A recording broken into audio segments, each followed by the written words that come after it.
Welcome to the third review of the evening. Up this time is Sumatra, Fate of Yandi.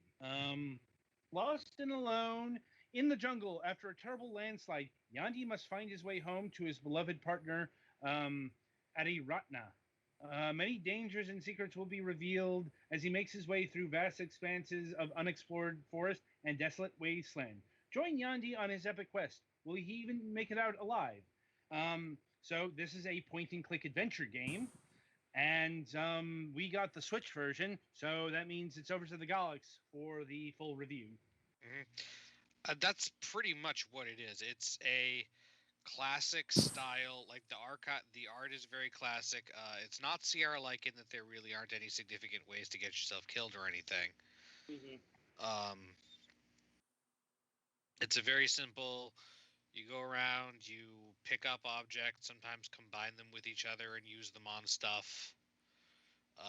Like very early on, you have to make a trap. You have to distract a tiger.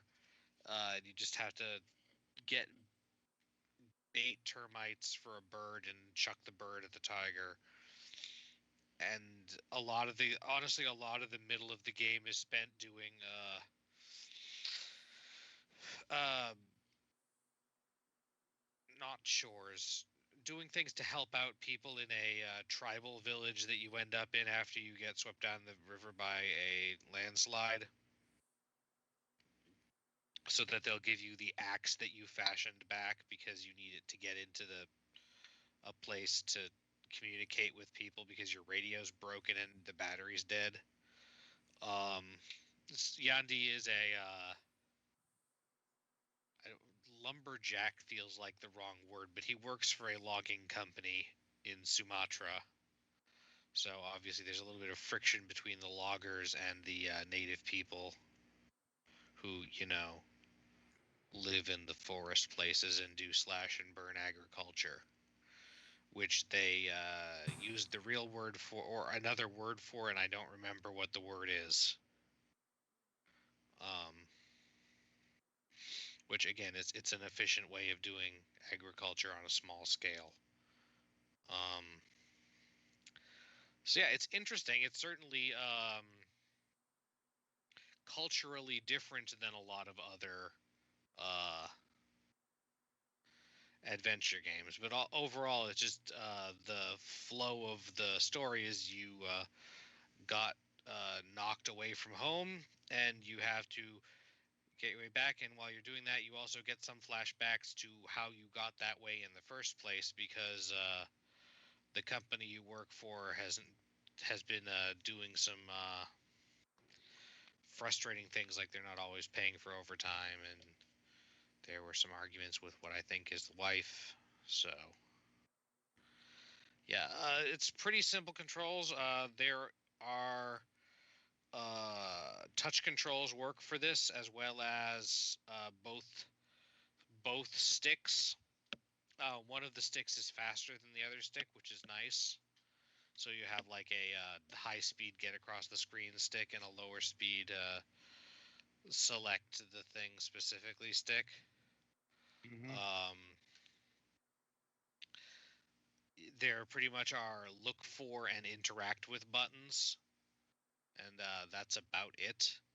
Overall, it's pretty simple. The puzzles, I haven't found any puzzles that were super hard, although some of them are a little bit like slightly unintuitive, but not like extremely unintuitive. Like eventually you're gonna check the puzzle or basket for the vegetable, and then notice that it says that the roof hole is covered and stuff.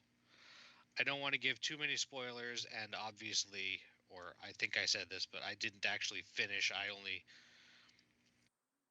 got about, I don't know, I think maybe halfway through the errands part, which at that point in the game, you have access to a pretty large jungle map, and you have to kind of get used to where stuff is. Um, but yeah, your friend was also, for most of the game, I think your friend was in a landslide, and your task is to meet back up with him, and then hopefully get home. So I don't know what there is for secrets aside from learning a lot about the native people that live there. But although I suspect that maybe the scientists here aren't doing some questionable things, or maybe your company is even more sketchy than they look. I don't know. But yeah, I mean, there's not much to it. Their music is okay. I turned it down after a little while to almost nothing because I was doing it while I was doing something else.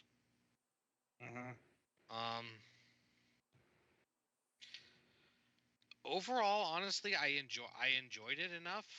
It's just there's not much of a hook here unless you're interested in, I guess, the unusual, in the literal sense of it's not the usual cultural background or scenario that you get in a lot of adventure games. I'm not gonna hold the art style against it, but it's okay, you know. Mm-hmm.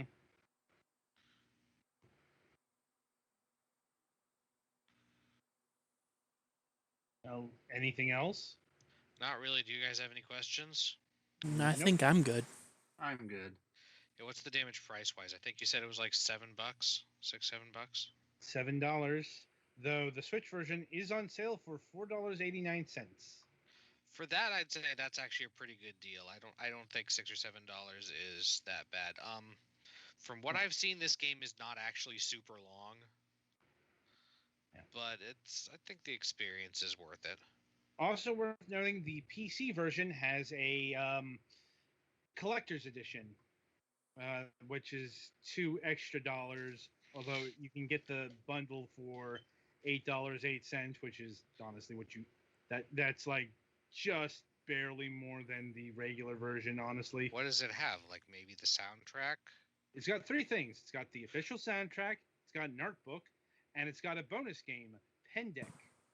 Pendek is the original Jam game that inspired Sumatra: Fate of Yandi. Okay. Or they specifically put it here, remade and expanded. Maybe there is something about that. Then I don't know. Maybe there's something about the. It's something that spirits in the woods. Yeah. You know, it's apparently a really short 15 to 30-minute adventure game, but since it wasn't played or part of the package here, it's not something we can comment on. So yeah, that sounds like it might be worth it. Yeah, I had fun enough with it. It's just adventure game. As an adventure game, it didn't do too much to grab me, but it also didn't do anything to like annoy me. Like there was never, I really have no idea what to do, which some of them have done. You know. Fair. Well, we know. There was something else I was gonna say, but I can't remember what it was. I guess it wasn't that important then. Mm-hmm. Anyway, I suppose that does it for Sumatra here. Be sure to tune in after the break as Twilight Winter will take on Ezron Defense.